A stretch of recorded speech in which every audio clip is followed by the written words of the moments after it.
Welcome back to Clark's Ring Rants. Let's get straight into today's video. So Brandon Figueroa knocks out Nick Ball in the 12th round in Liverpool to become the WBA Featherweight World Champion. Let's talk about it.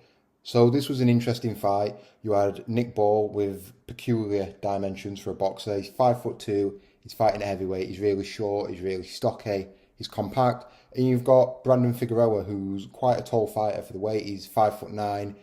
He's got the height and reach on Nick Ball. But Brandon Figueroa, as Carl Frampton mentioned on the DAZN broadcast, he doesn't appear as though he's got much regard for using his height and reach, especially in a fight like this against a much shorter opponent in Nick Ball. He basically gave up his height and reach advantages in this fight and opted to walk forward and fight Nick Ball on the inside and at mid-range, and he had varied success. He was successful at some points.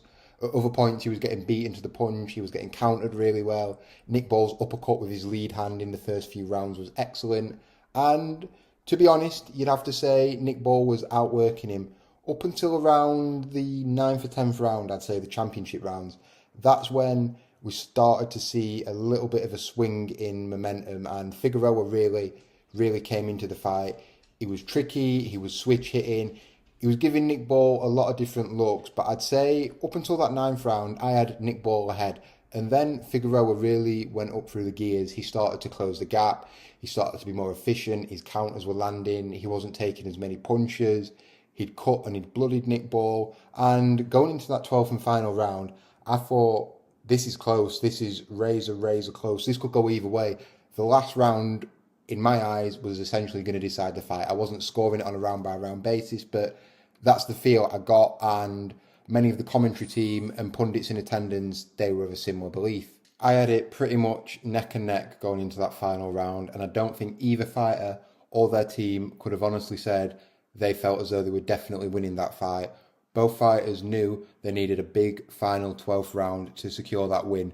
And in that 12th round, Brandon Figueroa came sprinting across that ring. He met Nick Ball head on and he backed him up pretty much immediately. Nick Ball found himself up against the ropes. They were trading shots up close on the inside. Nick Ball goes to throw a right hand.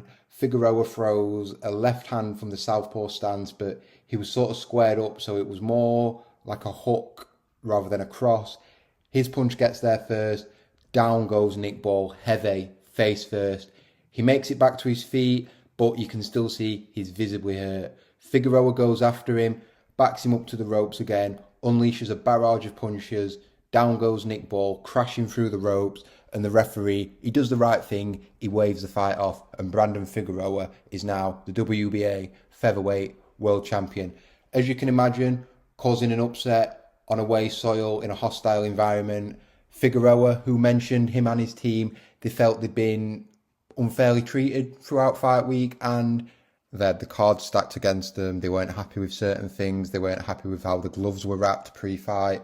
They felt they'd been unfairly mistreated since they got here, and they knew they were going to have to pull it out of the bag to win. So once they did, they were ecstatic. They were jubilant, they were celebrating, jumping up and down in the ring, and someone in Nick Ball's team seemed to take offence to this. Maybe it's because Nick Ball was still receiving medical attention. He went over, I think he tried kicking one of the members of Team Figueroa and started a bit of a ruckus, and then we had some really ugly scenes in the crowd. We had people throwing beer into the ring, hurling objects at Team Figueroa.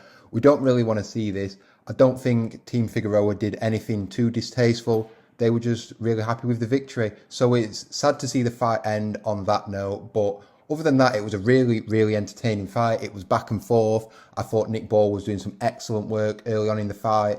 I thought he'd built up a lead. He was beating Figueroa to the punch. His left hand, his uppercut, like I say, was excellent. There was a stat halfway through the fight, and one round, I don't think Figueroa landed a single jab. All his punches have just been power punches. Now, eventually, he did get to Nick Ball in the 12th and final round, but Nick Ball still put up a great effort. He should be extremely proud of his effort. He went out like a champion. He went out on his shield. And I'm sure he'll come again, Nick Ball. It'll just be interesting to see how they match him in his comeback. We know there was talk of bigger fights for him if he was to win this fight. I've talked about him maybe fighting a nigh in the past, but that's going to be off the table for now. He's going to have to go away. He's going to have to rebuild. He's going to have to learn from this fight, and he's going to have to come again. It's a sad day for British boxing. We've lost one of our world champions after gaining one last week in Josh Kelly. This week we've lost one in Nick Ball, but it was still a great fight, and congratulations to Figueroa and his team coming over, the first time fighting in the United Kingdom and pulling it off with a stunning upset, I think it's fair to say, knockout victory. So it'll be interesting to see what he does. Hopefully he'll look to unify with the other champions in the featherweight division. We know Bruce Carrington won last week.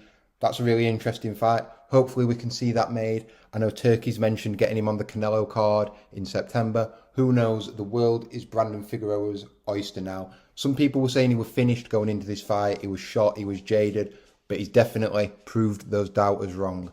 So let me know in the comments what you think. Was it a good fight? What should he do next? Where does Nick Ball go from here? Let me know. Drop your thoughts in the comments below. Don't forget to like this video, share, subscribe, and I'll see you on the next one. Peace out.